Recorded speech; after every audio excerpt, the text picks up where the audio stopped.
Yeah, so comment down below if naka-resonate kayo, guys, kung feeling mo talagang, ayan oh, lumabas, soulmate. Nakita nyo ba habang ginaganon ko siya, bigla siyang gumanon, mga kapiksi.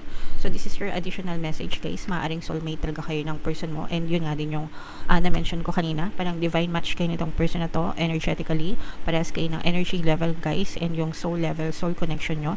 At saka yung sinabi ko kanina na parang marami kayong realization sa spiritual level, ganyan. So, yeah. Hindi ko ma-describe, mga kapiksi. Mahirap.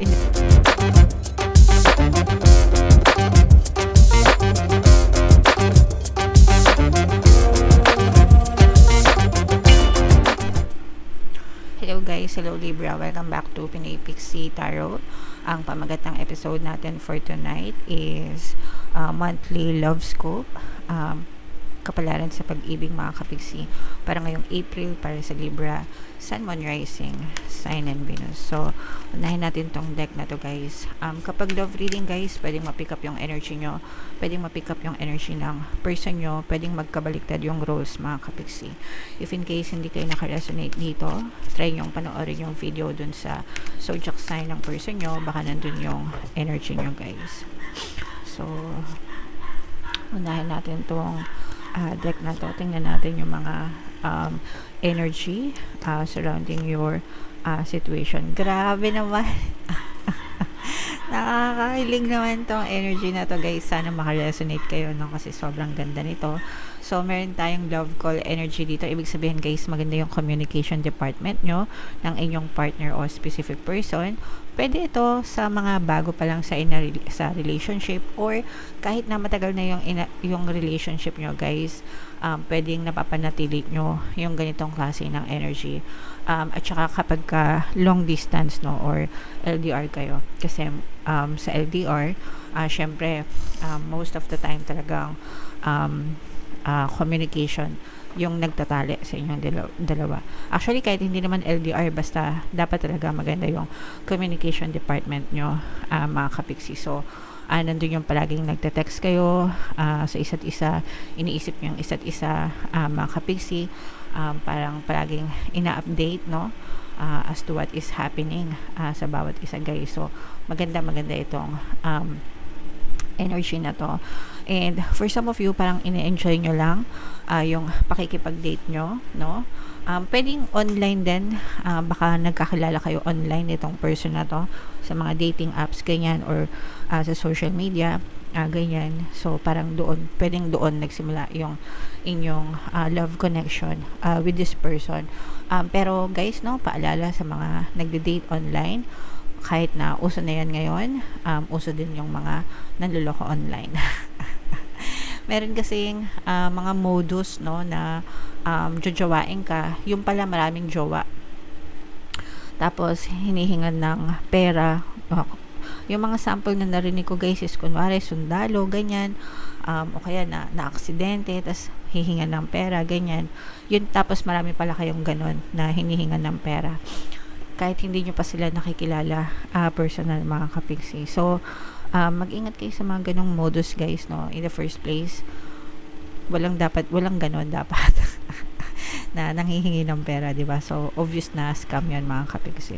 Okay? So, and yeah, kahit na hindi kayo online, mga kapiksi, pwedeng nire-relieve nyo yung inyong moments together with that person by going out most of the time, or parang pakilig-kilig pa rin, syempre, sa pakikipag-date, mga kapiksi.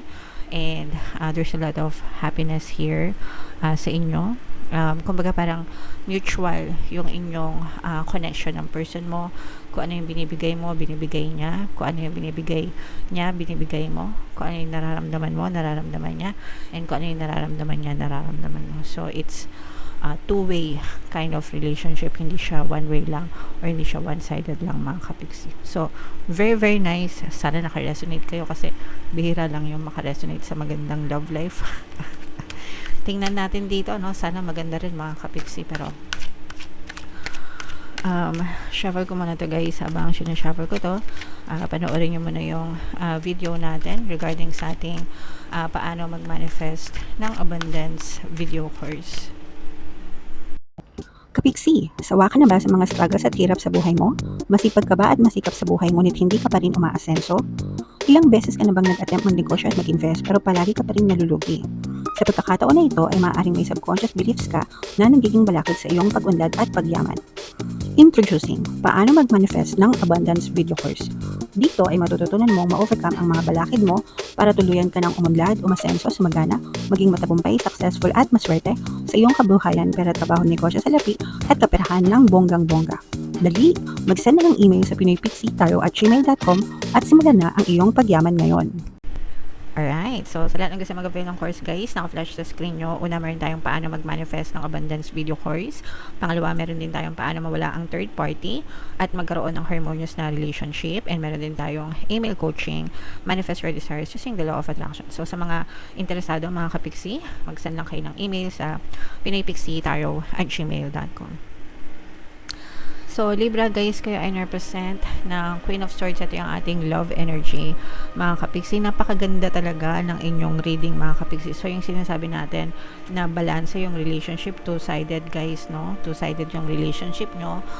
Mutual yung connection nyo guys. Kung ano yung binibigay mo sa kanya, ganun din yung binibigay niya sa'yo. And kung ano yung binibigay niya sa'yo, ganun din kayo sa kanya. So, nararamdaman natin yung pagkakaroon talaga ng balance dito sa relationship na to. And for some of you, mga kapiksi, pwedeng naging bahagi din kayo ng healing ng bawat isa guys.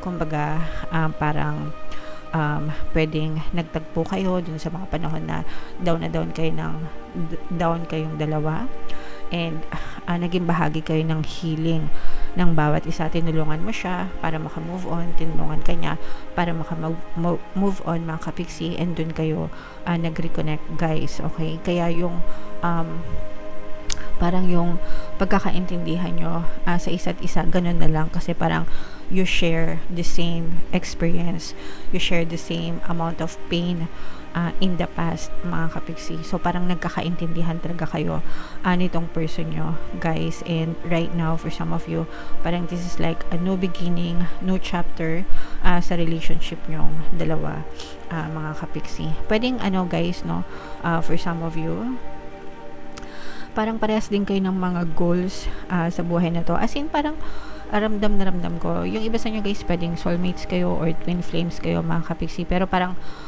hindi lang kayo sa physical level konektado nitong person na to, but on the soul level, mga kapiksi. Alright? And for some of you, parang parehas kayo ng goals sa buhay. You're looking together in the same direction.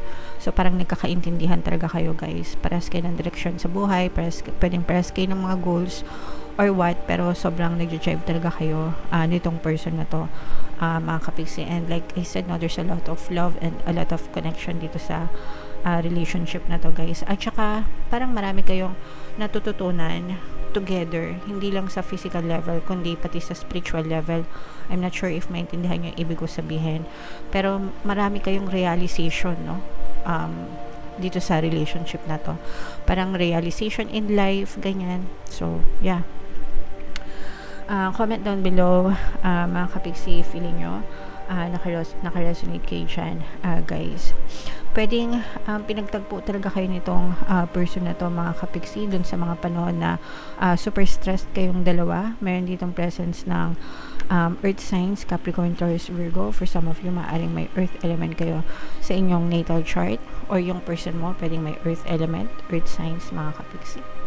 And yeah, so sabi ko nga, mga kapiksi, pwedeng nagtagpo kayo ng person mo dun sa mga panahon na stress kayo, kayong dalawa, yung parang you were so down pero nabalik nyo sa isa't isa yung confidence din, no?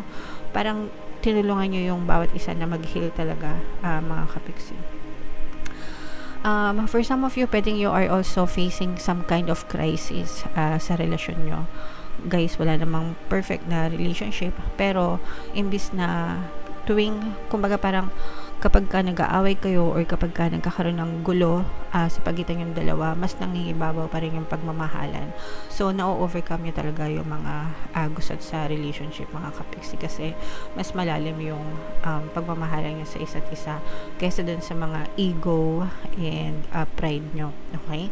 So, hindi lang ito, hindi lang ikaw, kundi pati siya ganun din. So, talagang nandun yung mutual na connection nyo nitong person na to, mga kapiksi. Alright? So, napakaganda. I'm sensing na parang divine match kayo nitong person na to. Magka-match kayo on parang energy level nyo, mga kapiksi. Yeah, so comment down below if naka-resonate kayo, guys. Kung feeling mo talagang, ayan no, lumabas, soulmate.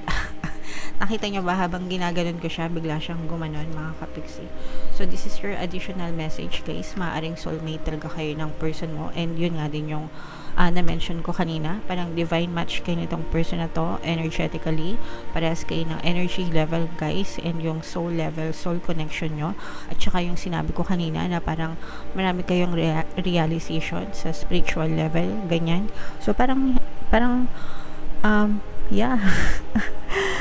Hindi ko ma-describe, mga kapiksi, mahirap in-describe, pero parang yeah, so maaring soulmate mo talaga itong person na to, deep level type of connection, more than just sa physical reality nyo, mga kapiksi, pero probably soulmates talaga kayo na itong person nyo, guys. Okay?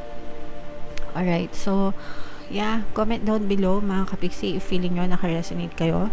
Yung mga soulmates naman, guys, hindi porket soulmates kayo is hindi na kayo nag-aaway. Syempre may mga ganun pa rin yan sa physical reality. Pero regardless, kahit may mga away, matibay pa rin talaga yung connection nyo sa isa't isa, and na-overcome nyo yung mga kasi malalim no? Kaya na-overcome nyo yung mga physical, yung mga problems sa physical reality. Okay?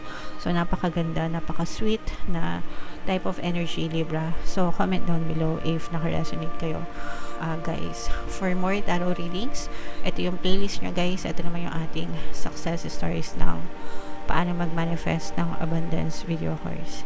Click here to subscribe, guys. Ito yung ating mga relationship subliminals. Thank you for liking, sharing, and subscribing. See you again next time. I love you all, mga kapiksi. Have a nice day. Bye-bye.